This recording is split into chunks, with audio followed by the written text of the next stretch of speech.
Lamont Peterson versus Danny Garcia, E-King fights. This fight, which is supposed to be a unification, if you think about it, Lamont Peterson shouldn't have his title. He shouldn't be a champion. He lost to Lucas Matthysse. Remember that? He got knocked the fuck out in 3 rounds after boxing two pretty solid rounds. Except it kind of went downhill after round two. Um, he got hurt at the end of that round. Anyways, Danny Garcia, who ended up beating Lucas Matthysse in a great, excellent fight where he just pulled it out with his boxing skill and combination punching, should be the uh, should be the leader of the pack, the king of kings at 140 pounds. But Lamont Pearson racked up a couple wins. He's back in the picture, and guess what? We haven't seen the matchup yet. We haven't seen Lamont Peterson versus Danny Garcia and how that would go. And with all the fucking jewelry on the line, with all the titles and reputation for, number one at 140 pounds, this fight will be at a catch weight, most likely.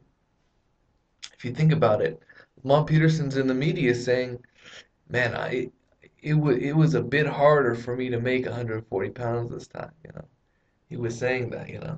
And Danny Garcia was saying, hey, if I'll fight, I'll be more than happy to fight uh, Lamont Peterson, but he said at a higher weight. I would like to fight him at a higher weight. That's what he said.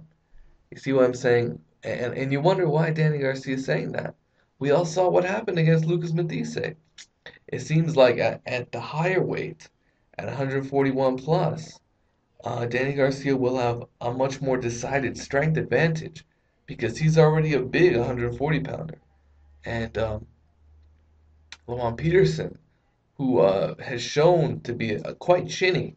He's and now I can truly say he's one of the few fighters that has been knocked down by Timothy Bradley um, at 140 pounds, where Tim Bradley was a lot stronger at 140.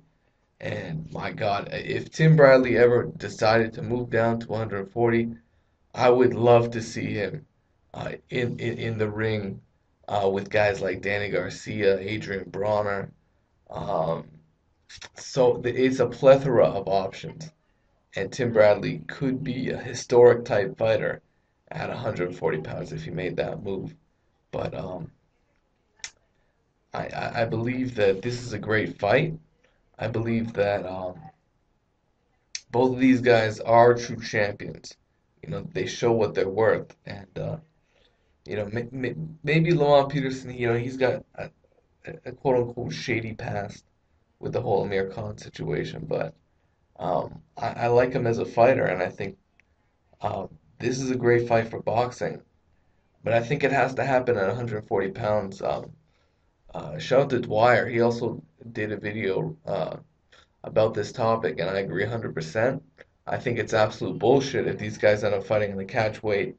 However, I think that's most likely going to happen because Golden Boy already did it when they pitted Lucas Matthysse versus Lamont Peterson. Coincidentally, uh, there's a sort of a fucking shadowy figure in the background who manages both fighters, and his name's Al Heyman. He also manages Danny Garcia. And we all remember what happened with Lamont Peterson and Lucas Matthysse. That was a catchweight fight. That's why Peterson has a title right now. And, we see what's going on with these Al Heyman fights. There's interesting uh, perks. You don't have to lose your title. Just have the fight at a catchweight. You see, and these fucking fighters are going along with it. When guys like Bernard Hopkins are cleaning out divisions, in light heavyweight, as a 50-year-old fighter, that's unbelievable what Bernard Hopkins is doing.